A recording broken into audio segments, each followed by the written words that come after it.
Bugun siz bilan may.go.uz portali orqali kredit tarixi to'g'risida ma'lumotnoma olish tartibini ko'rib chiqamiz.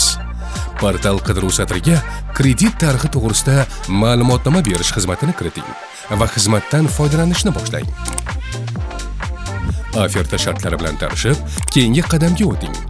Arizachiga oid avtomatik shakllantirilgan ma'lumotlarni tekshirib, keyingi bosqichga o'ting.